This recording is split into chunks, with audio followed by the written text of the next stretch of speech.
Falando nessa questão aí de pastores, né, é um assunto que me chamou muita atenção aí do momento, inclusive na imagem de divulgação aqui desse episódio, vocês colocaram lá o menino, né, o missionário lá. Exatamente. Que coisa, velho. O que Silvio esse Santos, moleque menino. tá arrumando, cara?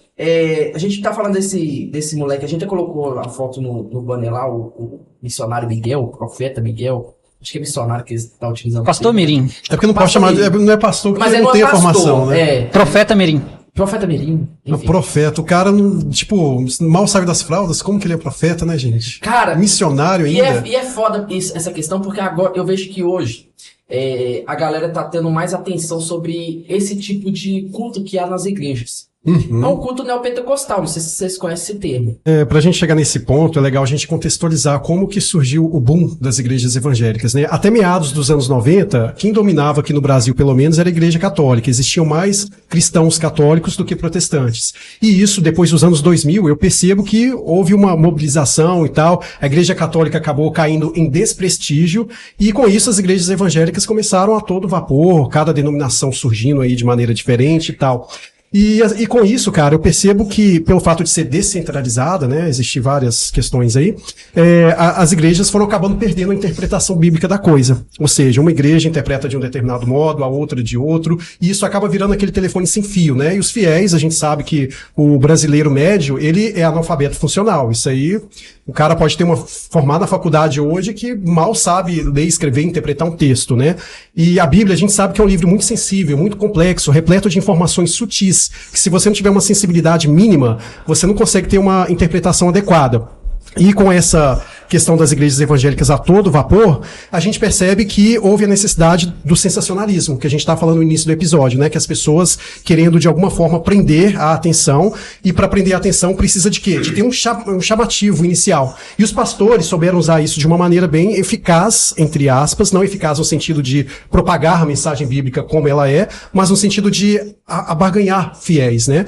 E aí, quanto mais sensacionalista o pastor mais ele consegue trazer as pessoas para perto dele. E aí esse fenômeno, eles começaram a ver que dá certo, é a fórmula, entre aspas, do engajamento, e aí começou a surgir esses pastores querendo vender uma bexiga, né, com um ar ungido, uma vassoura abençoada, tanto de objeto aí que, segundo eles, tiveram aí essa bênção deles. E com isso a gente viu que as igrejas evangélicas acabaram perdendo um pouco o controle da situação. E aí começaram a surgir coisas cada vez mais absurdas, até a gente chegar num ponto em que menor de idade se diz um profeta, começa a orar em línguas, enxergar aquilo que vai além do físico, né? Tem uma questão de metafísica bem avançada, igual esse pastor, né? Esse missionário mirim aí. E aí que eu vejo que a igreja evangélica perdeu muito esse sentido. E com isso, eu não acredito que vai acabar, né? Igual você me perguntou, se a igreja vai cessar aí a questão missionária dela, mas eu acredito que vai cada vez mais cair em descrédito. As pessoas, elas vão cada vez mais olhar o protestantismo como algo banal, e está virando aos poucos uma espécie de meme. E é claro que existem pastores aí que são excepcionais, que realmente levam a sério aquela posição de líder religioso.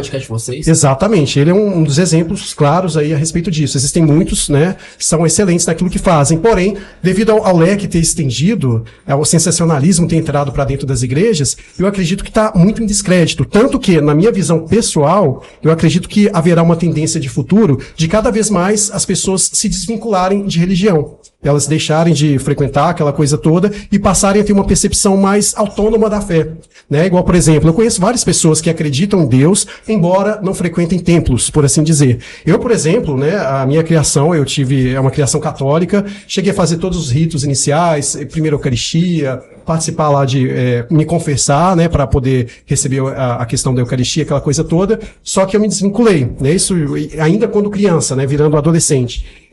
Depois disso, frequentei esporadicamente algumas igrejas católicas, também algumas igrejas evangélicas também, esporadicamente, inclusive hoje em dia, esporadicamente eu vou, mas eu não sou um frequentador de templos, né? Não me considero cristão, apenas considero uma pessoa que crê na existência de algo maior do que nada pode ser pensado. Alguns podem chamar de Deus, outros de universo, outros de energia divina, o que quer que seja, mas eu acredito que há uma força que cria tudo. Criador. Mas aí, enfim, eu tenho essa questão da minha fé autônoma e eu conheço diversas pessoas que também partilham dessa posição e eu vejo que isso é uma tendência cada vez mais natural. Pessoas que, do meu convívio, que antes viviam em igrejas, igrejas, tanto evangélicas como católicas, simplesmente se desvincularam e passaram a seguir uma fé autônoma. Não seguir ritos, dogmas de nenhuma igreja, mas continuam acreditando no ser criador de tudo. Então eu acho que essa é uma tendência do futuro. Não só isso, mas também a questão do ateísmo, né? Pessoas céticas vão ficando cada vez mais céticas em relação a toda essa questão. Então, resumidamente, minha visão é essa aí. Mas fala do Pastor Mirim aí. Qual a sua opinião sobre essa polêmica dele que tá viralizando aí? Cara, é aquilo, né? O cara quer palco, acredito que ele está sendo muito bem assessorado, não sei por quem, não sei se é pelos pais, se eu apontasse alguém eu estaria sendo leviano, mas acredito que foi uma construção. Alguém colocou nele, viu que ele tinha uma capacidade de oratória muito impressionante, que de fato tem, só que pelo fato de ser um adolescente, uma pessoa altamente influenciável, eu acredito que com certeza alguém está por trás dele fazendo toda essa questão para viralizar mesmo. Não,